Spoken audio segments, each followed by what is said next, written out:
नमस्कार दोस्तों, ocean network में आपका स्वागत है।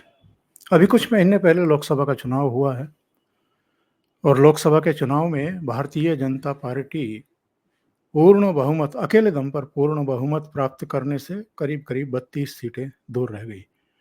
लेकिन चूंकि एनडीए की कुल मिलाकर के सीटें 290 से ऊपर चली गई, इसलिए निरंतरता में तीसरी बार नरेंद्र मोदी प्रधानमंत्री बन गए।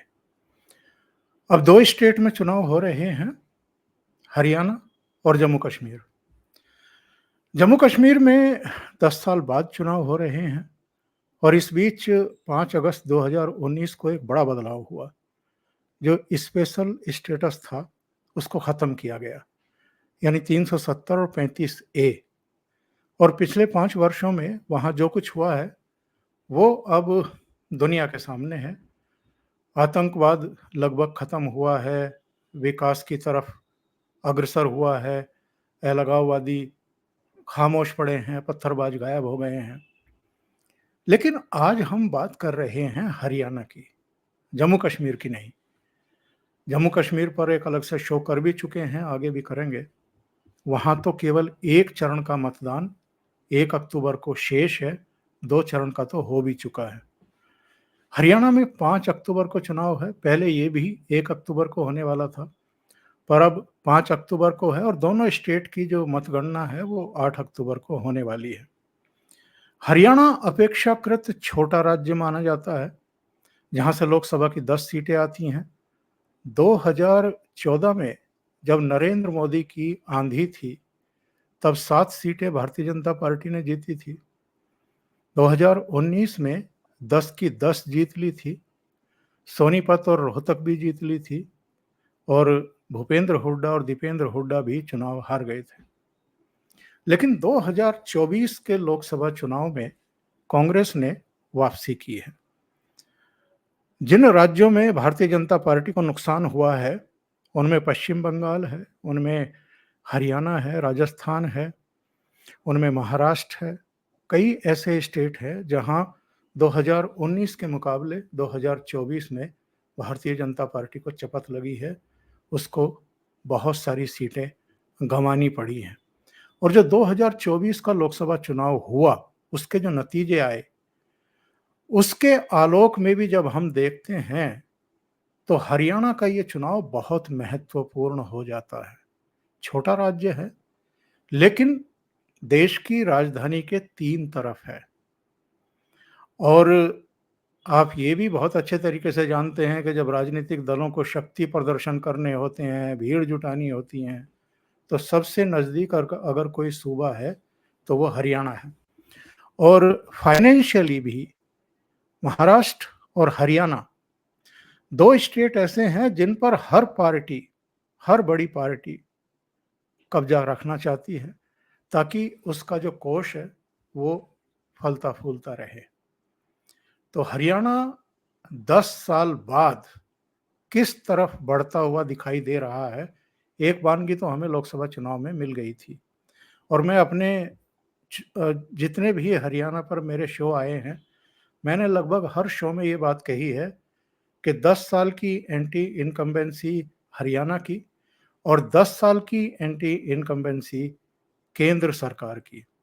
तो ये 4 गुना एंटी इनकम्बेंसी का फैक्टर है, जिसका सामना इस समय भारतीय जनता पार्टी कर रही है। बीजेपी ने नेतृत्व परिवर्तन किया है चुनाव से कुछ समय पहले, कि शायद इससे कुछ फर्क पड़ जाए। अभी कुमारी सैलजा का एक प्रकरण हुआ तो बीजेपी के लोग जो हैं वो इस चीज़ को लेकर के, इस संभावना को लेकर के ही उछल रहे थे, खुशियाँ मना रहे थे कि अगर ये 21-22% दलित वोट कांग्रेस से छिटक जाए या इसमें से कुछ भी छिटक जाए, तो शायद उनका काम बन जाएगा। लेकिन अभी असंध की रैली में हमने देखा कि कुमारी सैलजा भी राहुल गांधी के साथ मंच पर विराजमान थी। उनके एक तरफ हुड्डा साहब बैठे थे, दूसरी तरफ सैलजा बैठी हुई थी। चौधरी वीरेंद्र सिंह से लेकर के उनकी पूरी लीडरशिप वहां पर मौजूद थी। तो आज साहब हम हरियाणा की जो जमीनी हकीकत है इस समय की, उस पर चर्चा करने वाले हैं।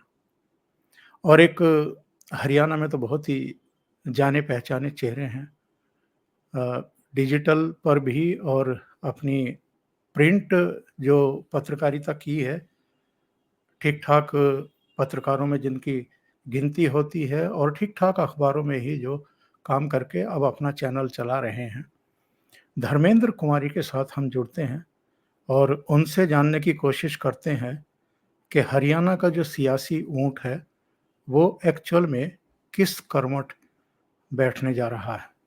धर्मेंद्र, बहुत स्वागत है आपका ओशियन नेटवर्क पर। नमस्कार सर। आपका नमस्कार। काम बहुत ही उम्दा है और आपके दर्शक भी बहुत उम्दा हैं। मैं उम्मीद करूंगा कि जो जमीनी सच्चाई की जो हम बात कर रहे हैं उस सच्चाई को वो बर्दाश्त कर लेंगे। जी जी, क्यों नहीं बर्दाश्त करेंगे। आखिर 10 साल सरकार वहाँ बीजेपी की रही है और जो एक एंटी इनकम्बेंसी फैक्टर है और जो दूसरे तमाम फैक्टर हैं वो अपनी जगह काम करेंगे।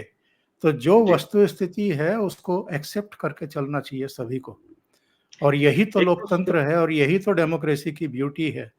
जी हम एक शुरुआत से शुरू करते हैं सर। जब 2014 में भारतीय जनता पार्टी प्रदेश में पहली बार सरकार बनाई थी, उससे पहले प्रदेश में भारतीय जनता पार्टी अगर हरियाणा के परिप्रेक्ष्य में देखें तो वो किसी की अलाइंड पार्टी के रूप में काम करती थी। कभी 2 सीट आ गई, कभी 4 आ गई, कभी 10 आ गई।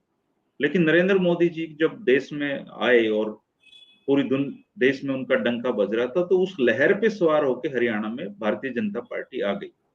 उससे पहले हरियाणा के जो लोग थे वो उनको आदत थी देवीलाल परिवार को चुनने की, चौटाला परिवार को चुनने की, भजनलाल परिवार को चुनने की, बंसीलाल परिवार को चुनने की। उन्होंने 2014 में एक और लाल देखे जिनका नाम मनोहर लाल था, और वो सीधे सीधे देन थे प्रधानमंत्री नरेंद्र मोदी जी। और हरियाणा के लोगों ने एक फ्रेशनेस महसूस की, आइडिया के तौर पे भी और राजनीति के तौर पे भी, कि चलो एक नई पूरी पीढ़ी आ रही है। और उस 2014 की सरकार में ऐसा नहीं कि मनोहर लाल जी मुख्यमंत्री के इकलौते दावेदार थे। उसमें कैप्टन अभिमन्यु थे, ओम प्रकाश धनखड़ थे, रामविलास शर्मा थे, कविता जैन थी।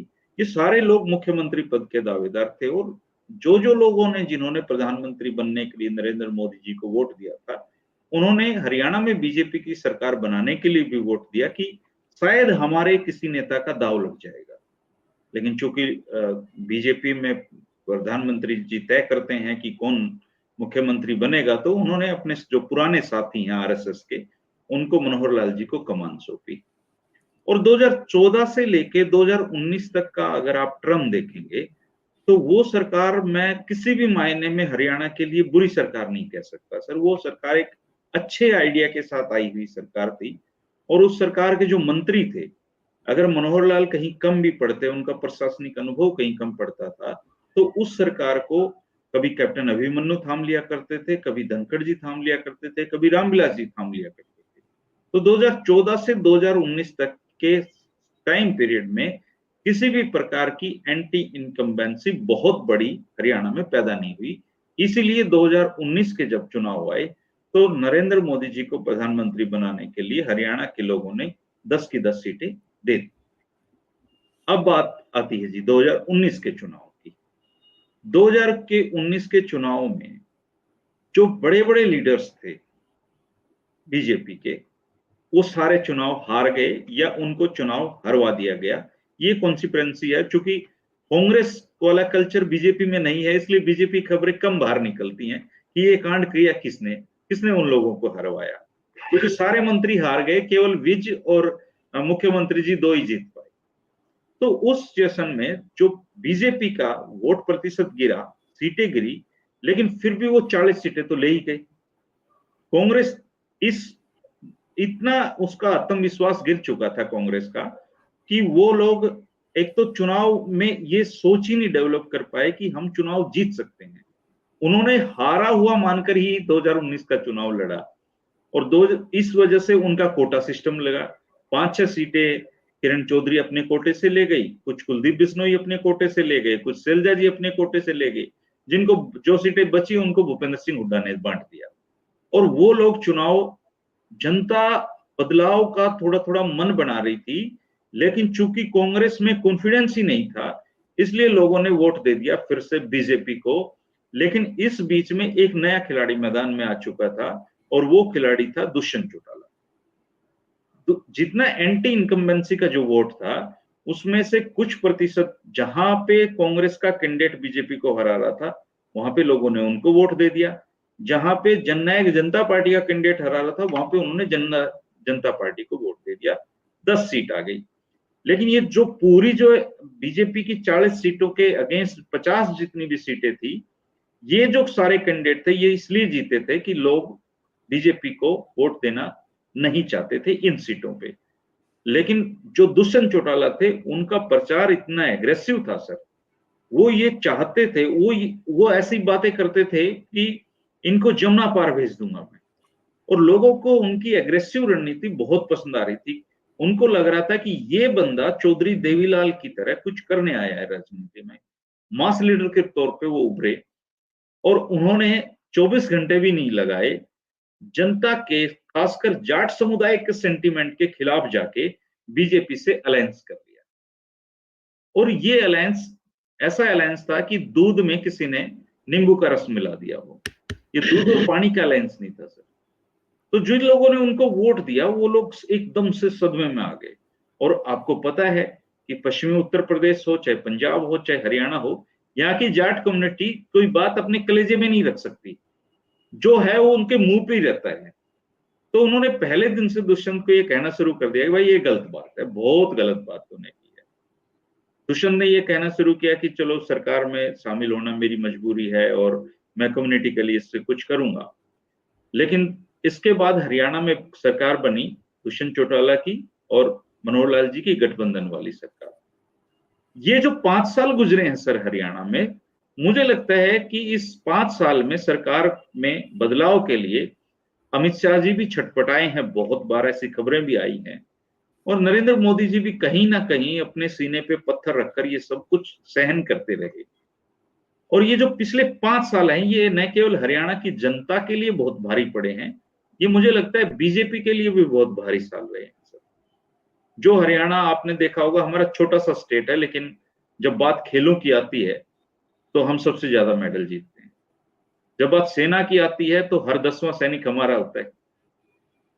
जब बात रोजगार की आती है तो हम कहते हैं हमारे यहाँ इंडस्ट्री का हब बन गया है, गुड़गांव जैसी साइबर सिटी हो रही है। हर किसी मायने में भी छोटा स्टेट होते हुए भी हमने हर चीज में बड़ा करके दिखाया है, हमेशा बड़ा करके दिखाया है। लेकिन इन पिछले 5 साल में हरियाणा की दुर्गति हो गई सर। आप पानीपत जैसे इंडस्ट्रियल एरिया की अगर सड़कें भी देखने चले जाएंगे आप, तो बीजेपी का भी आदमी ये शर्म से सिर झुक जाएगा कि सरकार ने इंडस्ट्री को कोई सुविधाएं नहीं दी। सबसे बड़ा आप ये देखिए, राजस्थान का नाम बेरोजगारी में नंबर 1 कभी होता था। अब पिछले 4-5 साल से बेरोजगारी के इंडेक्स में हरियाणा नंबर 1 पे खड़ा है सर।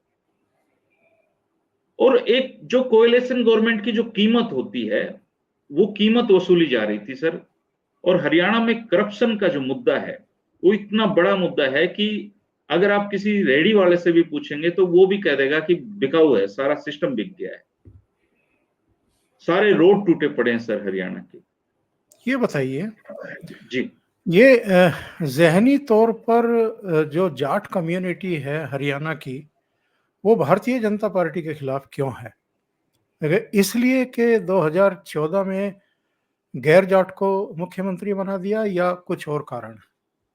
ये तो सर और एक्चुअली दो बीजेपी। 2019 में जिनका आपने जिक्र किया कि इनके जो टॉल लीडर्स थे वो सब चुनाव हार गए, उनमें जाट कम्युनिटी से आने वाले कैप्टन अभिमन्यु से लेकर के ओम प्रकाश धनखड़ और कई दूसरे चेहरे, ओम प्रकाश बराला भी, सब चुनाव हारे। तो जाट वोट नहीं मिले थे, जाटों की नाराजगी थी, कुछ और घटनाक्रम हो गए थे 2016 में, जाट आरक्षण का आंदोलन, कुछ आगजनी, कुछ दूसरी चीजें, उसने भी कुछ काम किया पर्दे के पीछे से, या आखिर कारण क्या है कि बीजेपी के खिलाफ जाट हो गए? और फिर हमने वो 13 महीने का आंदोलन भी देखा, उसके बाद भी कुछ घटनाएं देखी, और अभी विनेश फोगाट प्रकरण, ये सारा कुछ। तो एक मुझे लगता है कि भारतीय जनता पार्टी के खिलाफ कांग्रेस ने एक रणनीति के तहत कुछ चीजें डिजाइन की हैं इस चुनाव के लिए। आप सहमत हैं या असहमत नहीं, हैं? नहीं सर, कांग्रेस के पास इतना दिमाग नहीं होता सर, वो इतना लंबी चौड़ी प्लानिंग नहीं करती है। कांग्रेस तो उसमें उन लोगों में से है कि हमारा घर तो जलेगा, मुझसे कभी आंख हो जाएंगी। कांग्रेस कभी इतनी बड़ी प्लानिंग नहीं करती सर, क्योंकि वो कांग्रेस एक आदमी की नहीं है। कांग्रेस में भी हजारों कांग्रेस हैं, सैकड़ों कांग्रेस हैं सर। आप ये देखिएगा कि हर कांग्रेस के कैंडिडेट को हराने के लिए भी 20-30 कांग्रेसी लगे हुए। बीजेपी से नहीं हारती कांग्रेस, कांग्रेस खुद से ही हारती है। जब 2014 में 7 सीटें आई और नरेंद्र मोदी जी देश के प्रधानमंत्री बने, हरियाणा में बदलाव आया, तब वो बदलाव जाट वोटों की वजह से आया था सर। तब जाट बड़ी संख्या में नरेंद्र मोदी जी को वोट दिया था। आज भी जाटों का एक बहुत बड़ी संख्या नरेंद्र मोदी जी को पसंद करती है। दो तरह के जाट हरियाणा में कहे जाते हैं सर, एक होते हैं डिफाइंड जाट और एक होते हैं रिफाइंड जाट। तो जो रिफाइंड जाट है कहते हैं वो बीजेपी को वोट देते हैं, डिफाइंड जाट नहीं देते। कास्ट पॉलिटिक्स हरियाणा में इससे पहले किसी ने एक्सपेरिमेंट नहीं किया था सर। बीजेपी को यह लगा कि हम कास्ट पॉलिटिक्स को हरियाणा में गहरे से उतार सकते हैं। एक ऐसी कम्युनिटी जो डोमिनेट करती है हरियाणा को, जिसका संख्या बल ज्यादा है, हम उसके खिलाफ बाकी जातियों को खड़ी कर देते हैं। ये बीजेपी का मूलतः आइडिया था सर। हरियाणा में कुछ ऐसे टॉक्सिक लोग सरकार में शामिल हो गए थे इर्द गिर्द मुख्यमंत्री के, जिन्होंने उनको ये बताया कि इस पे हम लंबे समय तक राज कर सकते हैं। उन्हीं की परिणति हरियाणा में फिर आपने देखा होगा किस किस तरह के वो चीजें, मतलब हरियाणा के इतिहास में याद करने लायक चीजें नहीं है। वो एक खुशहाल एक छोटे से प्रदेश के लिए बदनुमा दाग की तरह है सर। वो सारी चीजें उनको रिपीट करना भी नहीं चाहता, वो दुखद अध्याय है। बीजेपी के बोए हुए बीज थे सर वो। कांग्रेस के पास इतना दिमाग कहां से लाएंगे कांग्रेस की हम ये प्लानिंग कर दें। कांग्रेस में तो लास्ट टाइम तक टिकट कंफर्म नहीं होती सर लोगों की। आपने देखा होगा 90 टिकटें बांटने के लिए राहुल गांधी के पास 90 मिनट भी नहीं थी, अमेरिका भाग गए थे वो। तो वो तो ये तो भला हो इन कांग्रेसियों का, इन्होंने आपस में बैठ बांट के टिकट बांट ली। तो बीजेपी की तरह बीजेपी में एक संगठन है सर। बीजेपी का कार्यकर्ता सूचना आई सोचना बंद के फॉर्मूले पे काम करता है। कांग्रेस का कैंडिडेट नहीं करता। कांग्रेस का कैंडिडेट की अपना एक विजन है, अपना एक दिमाग है, और वो दूसरों को निपटाने के लिए चुनाव लड़ता है या लड़ाता है। बीजेपी में जिला अध्यक्ष हैं, कार्यालय अध्यक्ष हैं, पन्ना प्रमुख है, सब कुछ है। आप ये देखिए कि 5-5 मुकाबला रहा है बीजेपी और कांग्रेस का लोकसभा में, और इनका तो कोई जिला अध्यक्ष भी नहीं है, पन्ना प्रमुख तो छोड़ ही दीजिए। कांग्रेस का तो पिछले 10 साल से प्रदेश में संगठन ही नहीं है। हरियाणा में कांग्रेस का मतलब है हुडा कांग्रेस या सेलजा कांग्रेस। लेकिन बीजेपी ने इस चुनाव में क्या फर्क आया, 2024 का जो चुनाव है, 10 से वो लोग 5 पे आ गए और वो लोग 0 से 5 पे चले गए। वोट प्रतिशत ज्यादा फर्क नहीं है, लगभग बराबर है, लेकिन बीजेपी ने लूज कर दिया सर। उस लूज के साथ कॉन्फिडेंस भी लूज कर दिया, और कांग्रेस ने वो कॉन्फिडेंस हासिल कर लिया। दूसरा, ये चुनाव कांग्रेस नहीं लड़ रही है, लोग कांग्रेस नहीं जीत रही सर। लोग बीजेपी से थक गए, परेशान हो गए। वो सुविधाएं चाहते हैं सर। वो कास्ट पॉलिटिक्स के भरोसे नहीं बैठना चाहते कि हमने जी फलाना जाति का इलाज कर दिया है इसलिए आप हमें दो। सर आप मेरे घर में जब छोटे छोटे एग्जाम्पल देखते हैं ना सर, जिला अध्यक्ष हैं बीजेपी के रोहतक के, और साथ में एक सड़क और है, उनकी सड़क दोनों में सीवरेज लाइन एक साथ डली है, 3 महीने हो चुके हैं। वो एक जो जिला अध्यक्ष वाला टुकड़ा है वो बनाया जा चुका है सर, और जो सबसे लंबी सड़क है वो किसी ने आज तक नहीं बनाई है। और आप हरियाणा के रूरल एरिया में कहीं चले जाइए सर, सेक्टर 1 आप तो रहे हैं, आपने तो बहुत हरियाणा देखा है। रोहतक की सड़कों का जो हाल आप सोच भी नहीं सकते कि मतलब पानी का, सीवरेज का, गंदगी का, इन लोगों ने काम नहीं किया सर। अगर ये लोग काम करते, अगर जनता की दुख और तकलीफें कम करते, कास्ट पॉलिटिक्स करते रहते, कोई दिक्कत नहीं है उसमें। लेकिन ये लोग हार रहे हैं अपनी नाकामियों की वजह से। हर बार कोई नरेंद्र मोदी आके थोड़ी बचाएगा सर इनको।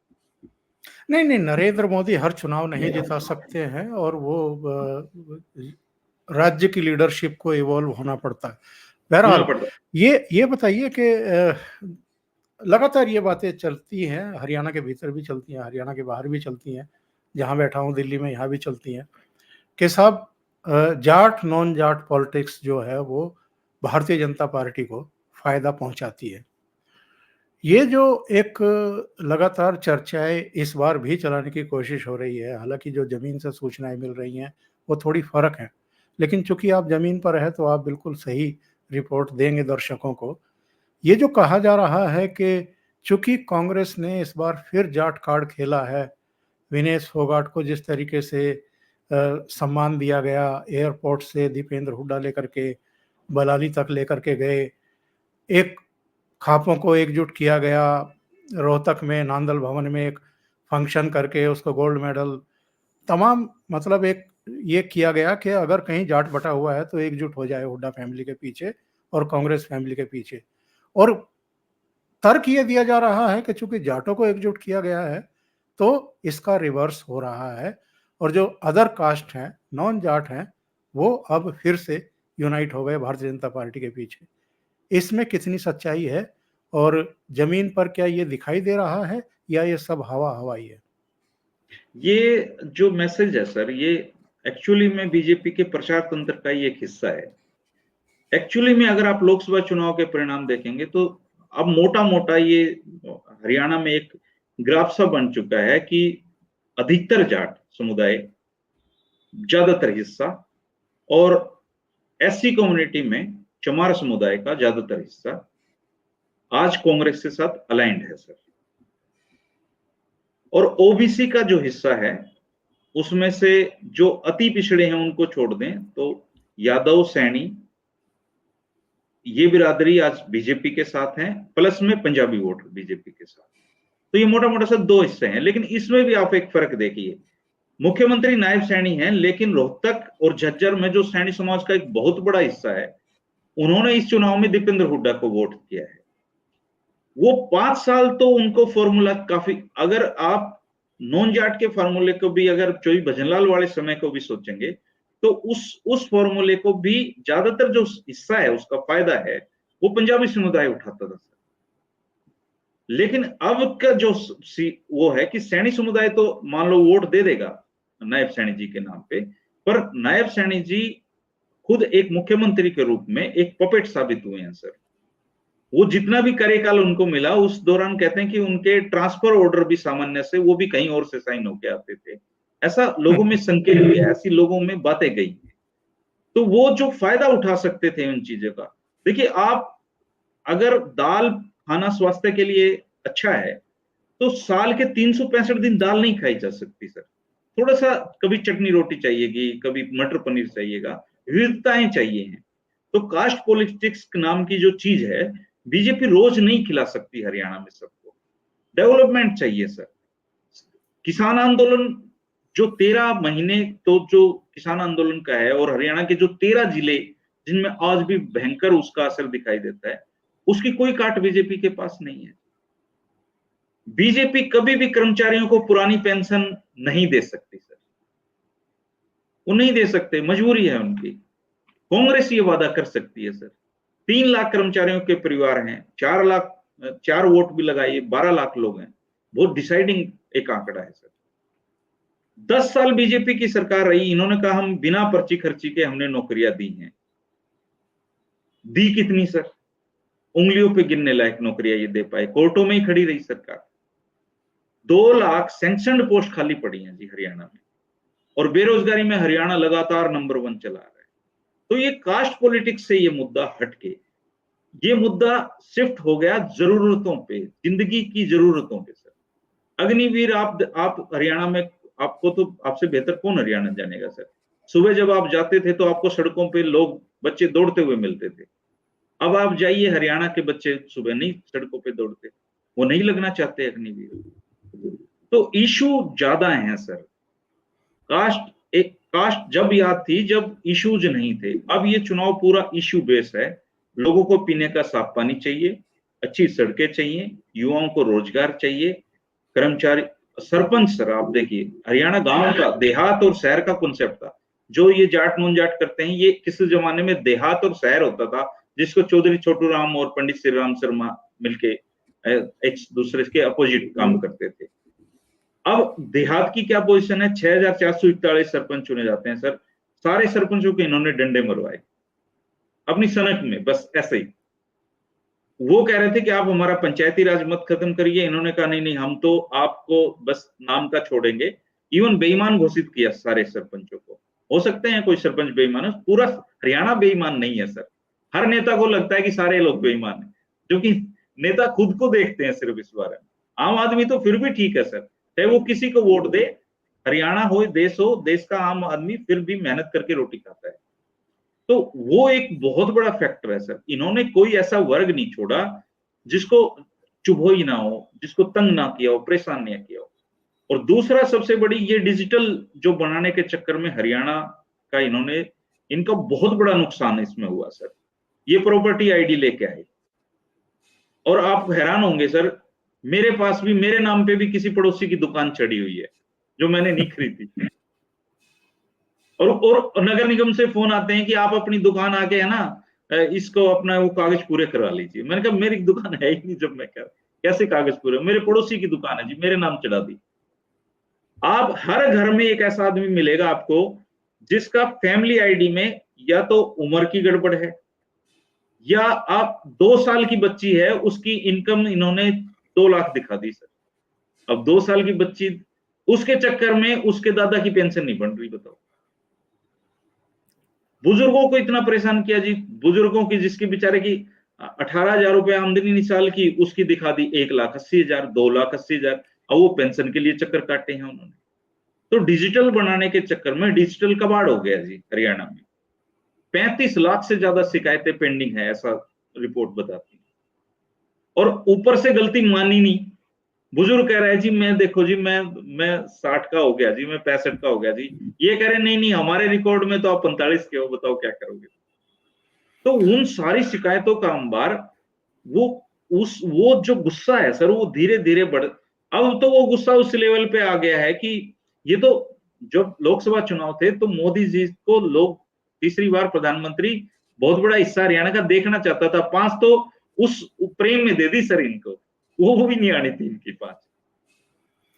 और ये जो कुछ जमूरे जो है उछल रहे हैं पिछले कुछ दिनों से, गोगी कुछ कह रहा है, उधर फरीदाबाद से कुछ सुर सुनने को मिल रहे हैं, मेवात से किसी ने कह दिया कि मैं सबको जानता पहचानता हूँ, सरकार आने दो, मेवात छोड़ के भाग जाओगे, हरियाणा छोड़ के भाग जाओगे। ये जो इस तरह की चीज़ें शुरू हुई हैं, हालांकि डैमेज कंट्रोल करने के लिए भूपेंद्र सिंह हुड्डा को सामने आना पड़ा, बयान जारी करना पड़ा। जाहिर है कुछ अति उत्साह होगा और लोगों को, वो कहते हैं ना कि सूंग आनी शुरू हो जाती है, तो ऐसे लोग जो है सबसे पहले उछलना शुरू होते हैं। तो ये चीज़ें डैमेज करेंगी या डैमेज कंट्रोल कर लिया गया? ये जो चीजें हैं सर, ये जो जमूरे जिनका नाम लिया है, ये सारे लोग चुनाव हार रहे हैं। ये सिर्फ किसी तरीके से लोगों चाहते हैं कि हमारे साथ जुड़ जाओ। इनकी हालत खराब है तीनों चारों की, जिनके ये बयान आए हैं। ये चुनाव नहीं जीत रहे, तो ये तो किसी तरीके से चुनाव जीतना चाहते हैं। और शमशेर सिंह गोगी थोड़ा सा शैलजा ग्रुप के लीडर माने जाते हैं, तो उनके बयानों को तो ऐसे समझा गया कि ये एक रणनीति का भी हिस्सा होता है। कांग्रेस को किसी बाहरी व्यक्ति के दुश्मनों की जरूरत नहीं है सर, कांग्रेस को बीजेपी की जरूरत नहीं है। कांग्रेस तो खुद ही निपटा देगी खुद को। कांग्रेस में खुद के दुश्मन इतने ज्यादा हैं, उनको बीजेपी की परवाह नहीं, बीजेपी से तो लड़ लेंगे कांग्रेसी। अब भी ऐसा नहीं है कि लोग कांग्रेस के प्रति मरे जा रहे हैं, ऐसा नहीं है सर। हरियाणा में लोग जिस कांग्रेस को उन्होंने 10 साल पहले सत्ता से 15 सीट देके बाहर किया था इतनी बुरी तरीके से, उनको मजबूरी में उसी कांग्रेस को पकड़ के लाना पड़ रहा है, क्योंकि जो उसके बाद जो लोग आए वो उनसे भी बुरे थे। तो ये जो सत्ता के एंटी इनकम्बेंसी इतने बड़े पैमाने पे हरियाणा में दिख रही है, इसकी जिम्मेदारी सिर्फ बीजेपी का कुशासन है सर। ये सुशासन दिवस मनाते हैं लेकिन उस पर अमल नहीं करते। जो पिछले 5 साल तो बहुत ही कष्टकारी गुजरे हरियाणा के लिए। जिन दिनों मैं दिल्ली में अमर उजाला में नेशनल ब्यूरो में काम करता था, तो लोकसभा, एआईसीसी, होम मिनिस्ट्री वगैरह कवर करता था। और चूंकि उस समय मोहसिना किदवई हरियाणा की प्रभारी महासचिव हुआ करती थी, तो उनके यहाँ पंचायतें लगती थी। अभी पता लगा कि भूपेंद्र सिंह हुड्डा 1.5 घंटा बैठ करके गए हैं, और उसके तुरंत बाद जो है पता लगा कि भजन लाल घुस गए हैं। और उसके बाद हमारा नंबर आता था पत्रकारों का, तो हम मोहसिना जी की चाय पीते थे और हरियाणा पे क्या हुआ है, क्या बात हुई है, किसने क्या कहा है, उसको निकालने की कोशिश करते थे। तो लिटररी मोहसिना जी कहती थी कि तौबा तौबा, हरियाणा वालों से बचा दो। तो ये जो गुटबाजी है जिसकी चर्चा आपने भी की है, और हम तो बरसों से, दशकों से देखते आ रहे हैं। बंसीलाल और भजनलाल की हुआ करती थी, फिर बंसीलाल किनारे हो गए तो भजनलाल और हुड्डा की शुरू हो गई, फिर भजनलाल भी निकल गए, जनहित कांग्रेस बना ली, तो फिर हुड्डा और जो दूसरे ग्रुप थे उनकी शुरू हो गई। अभी किरण चौधरी कुछ महीने पहले जो है वो निकल ली और हुड्डा को गाली देते हुए निकल रही हैं।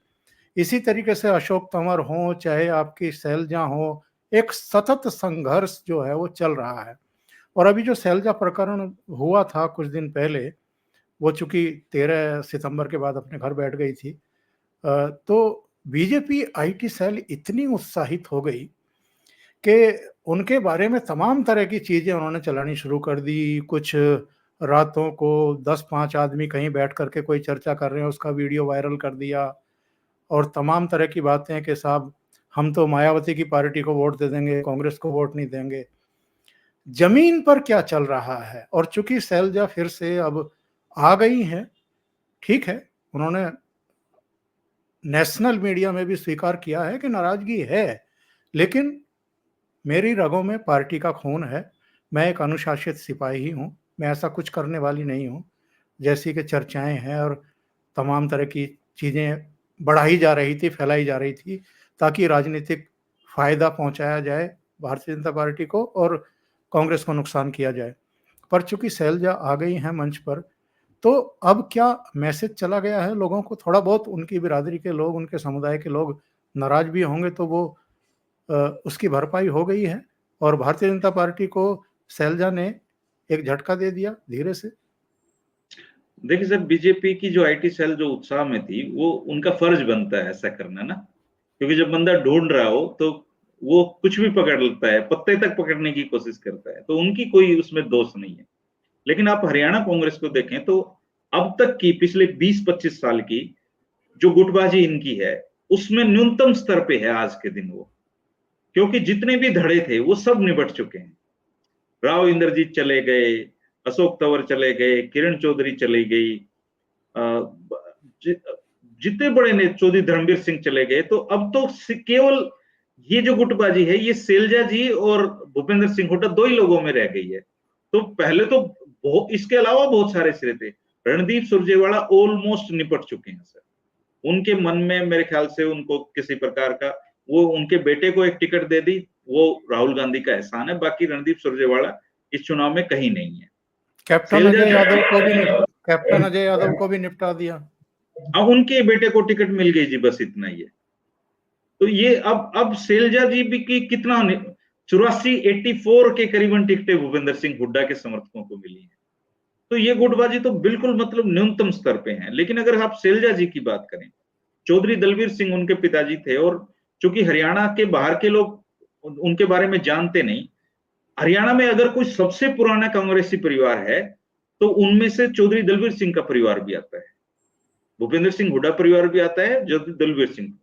और ये बात तय है कि कभी जीवन में ये बातें तो उठी होंगी कि भूपेंद्र सिंह हुड्डा नई पार्टी बना लेंगे, पीछे उड़ी थी ऐसी बातें, लेकिन आज तक चौधरी दलवीर सिंह या उनकी बेटी के बारे में कभी इस तरह की बात नहीं उठती सर।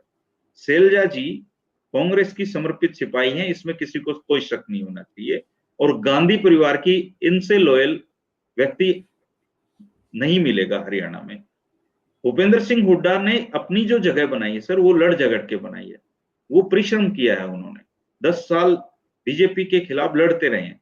शैलजा जी की दिक्कत यह है कि शैलजा जी सड़कों पे संघर्ष नहीं करती आके, उनका जो संघर्ष है वो ड्राइंग रूम तक सिमट के रह जाता है। ये दोनों में बेसिक फर्क है सर। रही बात वोटर की, तो शैलजा जी का जो सीएम बनने का सपना है सर, वो मरा नहीं है। सबको पता है कि सीएम कैसे बनते हैं कांग्रेस में मेजोरिटी आने के बाद। तो शैलजा जी का जो सपना है वो आज भी उनके समर्थकों में, उनकी कम्युनिटी के लोगों में जिंदा है। उनको लग रहा है कि क्या पता दाव लग जाए, और इस चक्कर में वो उनके साथ अलाइंड हैं सर। और उदयभान जी जो कांग्रेस के प्रदेश अध्यक्ष हैं, वो भी उन्हीं की कमेटी, उनसे आते हैं। मैनिफेस्टो कमेटी की चेयरमैन है गीता बुक्कल जी, वो भी उन्हीं कमेटी की आती हैं। और ये संविधान के मसले पे जो लोकसभा चुनाव में जो अलाइंड हुआ था सर, ये वोट कांग्रेस से छिटकेगा भी, तब भी ये वोट बीजेपी को नहीं जा रहा जी। इसीलिए बीजेपी ने कहते हैं कि दूसरी रणनीति अपनाते हुए इनेलो और बसपा का गठबंधन करवाया, आजाद और दुष्यंत का गठबंधन करवाया, लेकिन उन लोगों को मेजर चंक्स जा ही नहीं रहा, ऑलरेडी वो डिस्क्रेडिट है इस वजह से। तो मुकाबला तो आज भी बीजेपी में और कांग्रेस में सीधा सीधा बायोपोलर चुनाव है सर, ये अधिकतर सीटों पे 2004 में या दे रहे हैं कांग्रेस को। 2004 में जब कांग्रेस की 67 सीटें आई थी और भजन लाल प्रदेश अध्यक्ष थे, तो गोल्फ कोर्स में वो अलग मीटिंग कर रहे थे और जनार्दन द्विवेदी उस समय कांग्रेस के प्रभारी थे, वो तालकटोरा स्टेडियम में विधायक दल का नेता चुन रहे थे भूपेंद्र सिंह हुड्डा को।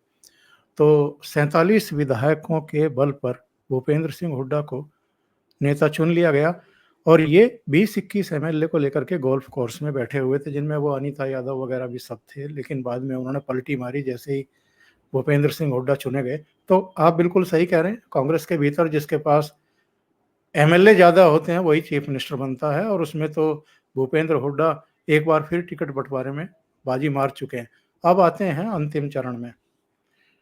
मोटे तौर पर अगर हम अलग अलग बेल्ट की बात करें, एक आपका हाईवे बेल्ट, एक आपका जाट बेल्ट जिसको कहते हैं, एक फिर आपका अहीरवाल, और जो ऊपर लगता हुआ इलाका है पंजाब से और नीचे राजस्थान से। क्या लग रहा है, जाट बेल्ट में तो जाहिर है कांग्रेस का अपर हैंड रहने ही वाला है, और जो भारतीय जनता पार्टी के लिए मजबूत माना जाता रहा हाईवे बेल्ट, इसके आसपास की सीटें, वहां क्या स्थिति है? जाट बेल्ट भी बताइए और ये हाईवे बेल्ट भी बताइए, फिर ऊपर की चर्चा करते हुए समग्रता में बताइएगा कि आप लोगों ने जो आकलन किया है, जो फीडबैक लिया है अलग अलग जिलों से, अलग अलग सीटों का, क्या लग रहा है इस समय की सिचुएशन क्या है? कांग्रेस कहाँ खड़ी है और भारतीय जनता पार्टी कहाँ खड़ी है? देखिए सर, जिस दिन ये टिकट वितरण हुए, फार्म नॉमिनेशन का आखिरी दिन था, उस दिन जो कांग्रेस है वो 70 से ज्यादा सीटें जीतती हुई दिखाई दे रही थी और वो लोग बहुत खुश थे, लेकिन ऐसा नहीं है, ऐसा बिल्कुल नहीं है। मुकाबले बने और चुनाव जैसे लड़े जाते हैं वैसे लड़े जा रहे हैं, लेकिन बीजेपी के पास दो एरियाज थे जो स्ट्रॉन्ग होल्ड थे, जिन्होंने 2019 में उनकी सरकार बनाने में मदद की। एक अहिरवाल का इलाका और एक जीटी रोड बेल्ट का इलाका। सर, आज अहिरवाल की 11 सीटों में से 7 सीटें सीधे सीधे बीजेपी लूट करती हुई दिखाई दे रही थी। तो अहिरवाल खिसक गया सर उनके हाथ से। अगर 10 एक दिन और मिल जाते तो लोकसभा चुनाव में राव इंद्रजीत भी चुनाव हारने वाले थे सर। आज उनकी बेटी अटेली से आरती राव, उनका चुनाव इतना बुरी तरीके से फंसा हुआ है कि राव इंद्रजीत ने जिंदगी में कभी इतना समय अपने एरिया में नहीं दिया जितना अब देना पड़ रहा है। उनका चुनाव जब फंस रहा है, इसका मतलब यह कि अहिरवाल उनके हाथ से अब निकल चुका है। उसमें बहुत टफ मुकाबले हैं सर। कोसली से दीपेंद्र हुड्डा चुनाव जीत गए इस बार, जबकि कोसली हराता था उनको। जी तो हाँ। कोसली से लेके हर जगह पे मुकाबले हैं सर। पुराने रोहतक की 14 सीटें हैं सर। कोसली नहीं तो हरवा दिया था 2019 में। हाँ, पुराने रोहतक की 14 सीटें हैं सर। 12 सीटें क्लियरली कांग्रेस जीत रही है जी। आज के दिन मुकाबले हैं कई जगह पे अच्छे, लेकिन धीरे धीरे वो सारे भूपेंद्र सिंह हुड्डा की चौधर के नाम पे उनको ही वोट देंगे। पुराने हिसार की 27 सीट है सर, 20 सीट कांग्रेस जीतेगी। जींद की 5 सीट है सर, 3 सीट कांग्रेस आज के दिन जीत रही है। 2 पे मुकाबले, उनमें से भी एक निकाल लेगी। कैथल, पूरा जीटी रोड बेल्ट सर, अगर इन्होंने करनाल सीट जीती है तो उन्होंने अंबाड़ा की 9 की 9 लोकसभा में जीत दर्ज की है सर। अंबाड़ा की अधिकतर सीटें आज भी अनिल विज वाली सीट को छोड़ के, जहां पे अगर चित्रा सरवारा की टिकट नहीं कटती तो इस बार अनिल विज भी हार रहे थे जी। यही बताया वो हार रहे थे क्योंकि वो गब्बर गब्बर करते रहे, काम कोई गब्बर वाला किया नहीं, उन्होंने कुछ भी नहीं किया। और नहीं, कुछ लोगों का तो ये कहना है कि अभी भी वो लेडी जीत सकती है और अनिल विज हार जीत सकती सकते हैं। हैं, जीत सकती हैं जी। बिल्कुल ऐसी ही रिपोर्ट है। मैं अम्बाड़ा गया हूं, उनके पीछे टिकट कटने के बाद एक सिंपैथी की लहर हो रही है लोगों में कि इसकी टिकट कटवाई गई है। तो वहां पे इस बार माहौल कुछ अलग सा है। ओवरऑल कहने का मतलब ये है सर कि जो स्ट्रॉन्ग होल्ड थे बीजेपी के, जिन्होंने 2019 में सत्ता लाने में मदद की, वो जीटी रोड बेल्ट और वो अहिरवाल, वहां भी आधी आधी सीटों पे कांग्रेस उनको डेंट कर रही है। बीजेपी हरियाणा में चुनाव तभी जीतती है सर जब मुकाबला त्रिकोणीय बने। आमने सामने की लड़ाई में बीजेपी नहीं जीत पाती। और अभी बीजेपी के लिए प्रॉब्लम की बात यह है कि 15-16 सीटों को छोड़ के कहीं भी त्रिकोणीय मुकाबले हरियाणा में नहीं है, सीधा आमने सामने के मुकाबले। और अगर ओवरऑल मैं इसको कंक्लूड करूं बात को, अगर खराब से खराब चुनाव कांग्रेस लड़े, सारी गलतियां करे, खूब मतलब जितनी गलतियां की जा सकती हैं उतनी भी करें, तब भी कांग्रेस ही क्या उन सीट जीत रही है सर। प्रदेश कांग्रेस की सरकार आ रही है, लोग बीजेपी को तीसरी बार मौका नहीं दे रहे। बीजेपी का सिर्फ सारा चुनाव का फोकस इस बात पे है कि कुछ हिस्सा कांग्रेस के वोटों का कट करके इनेलो बसपा को चला जाए, या कहीं निर्दलीय खड़ा है तो उसको चला जाए। उस सूरत में बीजेपी चुनाव में अच्छी परफॉर्मेंस दिखा सकती है, लेकिन फिर भी नायब सैनी के चेहरे पे या काम के आधार पे वो चुनाव जीतने की पोजीशन में नहीं है सर। इवन लाडवा से नायब सैनी जी का खुद का चुनाव फंसा हुआ है। आप ये देखिए हरियाणा में बीजेपी किस हालत में पहुंच गई है कि प्रदेश अध्यक्ष तो चुनाव लड़ा ही नहीं सर। वो तो डर ही गए, चुनाव ही नहीं लड़ा। और मुख्यमंत्री अपना निर्वाचन क्षेत्र छोड़ के दूसरे क्षेत्र में भाग गए कि यहां सैनी ज्यादा है तो मैं यहां जीत जाऊंगा। इस हालात पे लाके खड़ा कर दिया है उन्होंने अपने हरियाणा में बीजेपी को। तो ये हालात उनके। और जो हरियाणा के 3 जाने माने लाल परिवार, बंसीलाल परिवार, भजनलाल परिवार, देवीलाल परिवार, वो उन सबसे तीनों कर रहे हैं। अब की बार जो ही बंसीलाल की विरासत है वो किरण चौधरी जी ने तोसाम तक सिमटा दी थी, और इस बार वो तोसाम से हार के शायद दिल्ली लौट जाएंगे सर। चौधरी भजनलाल परिवार की विरासत कुलदीप बिश्नोई ने आदमपुर तक सिमटा दी थी। इस बार भव्य बिश्नोई का चुनाव बहुत फंसा हुआ है, हो सकता है ये भी काम बन जाए उनका। चौधरी देवीलाल परिवार से लोग हिकारत की दृष्टि से देखते हैं सर। चौधरी देवीलाल परिवार तो मतलब डिस्क्रेडिट परिवार हो गया है हरियाणा। तो ये जितने, और मनोहर लाल जी केंद्र में जा चुके हैं, तो लाल विहीन हो चुका है सर हरियाणा, या है तो कहीं छिटपुट है। अब तो नए दौर के नेता आएंगे 2024 में, कुछ नया हरियाणा दिखा दे, कुछ अच्छे लोग चुन के भेज दे तो कुछ बात बने। बहुत बहुत धन्यवाद धर्मेंद्र आपका। लेकिन जाने से पहले ये जरूर पूछूंगा कि जो बड़े चेहरे हैं जो इस समय चुनाव लड़ रहे हैं, उनकी क्या सूचना है? सारे फंसे हुए हैं सर। आज के दिन भूपेंद्र सिंह हुड्डा किलोई से छोड़ के कोई भी सेफ नहीं बैठा है। हरियाणा के लोग जिताते तो हैं चुनाव, लेकिन वो कहते हैं ना, हम तो सरिया काट देंगे तुम्हारा, हम तो तुम्हारी मरोड़ तोड़ देंगे। एक एक चुटकुला भी है सर हरियाणा में। हरियाणा के मुख्यमंत्री बंसीलाल जी बहुत मरोड़ वाले इंसान थे, बहुत हैकड़ी थी उनमें। तो वो जब दूसरी बार मुख्यमंत्री बने तो वो एक पेड़ के नीचे खड़े थे, गाड़ी में कुछ दिक्कत आ गई थी। तो वहीं भिवानी के एक बुजुर्ग, उन्होंने देखा, रे तू तो बंसीलाल है ना? बोले हाँ जी बंसीलाल हूं। बोला तेरे अंदर उतनी ही मरोड़ है अब भी? बोला ना जी, अब तो मैं दूसरा बना हूं तो मैंने अपनी मरोड़ थोड़ी हल्की कर ली है। बोला जा मेरे यार, फिर किसा बंसीलाल है, तेरे मरोड़े नहीं तो हरियाणा का मतदाता सर चुनाव तो जिताता है।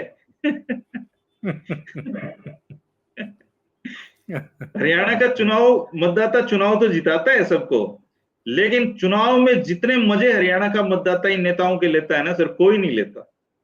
कोई स्टेट में आप इतना रोमांचक चुनाव नहीं देखोगे जितना हरियाणा में देखते हैं। पूरा तरसा और तड़पा के वोट देते हैं आप हरियाणा के लोग। तो हरियाणा में जो सिचुएशन है वो धर्मेंद्र कुमारी की भी अगर हम बात माने तो बदलाव होता हुआ साफ साफ दिखाई दे रहा है। और जब बदलाव होता है तो 3-4% या 5% वोटों का स्विंग एक तरफ पहाड़ खड़ा करता है और दूसरी तरफ गड्ढा बना देता है। हमने 2014 के जो परिणाम देखे थे, उसमें भूपेंद्र सिंह हुड्डा के नेतृत्व में ही कांग्रेस पार्टी तब चुनाव लड़ रही थी। कांग्रेस केवल 15 सीटों पर सिमट गई थी। आईएनएलडी फिर भी मरी गिरी हालत में 19 सीटें जीत गई थी। अभय चौटाला उस समय नेता प्रतिपक्ष बन गए थे और कांग्रेस इतनी हताश निराश थी कि किरण चौधरी को विधायक दल का नेता बना दिया था। अब देखना ये दिलचस्प होगा कि भूपेंद्र सिंह हुड्डा के नेतृत्व में कांग्रेस 10 साल के शासन के बाद 15 सीटों पर आकर के गिरी थी। तो भारतीय जनता पार्टी कहाँ जाकर के ठहरती है? सम्मानजनक स्थिति में हारेगी या वैसी ही कंडीशन उसकी भी होने वाली है? धर्मेंद्र, बहुत बहुत धन्यवाद इतना समय निकालने के लिए ओशियन नेटवर्क के लिए। बहुत बहुत मिलते धन्यवाद। रहेंगे सर। नमस्कार।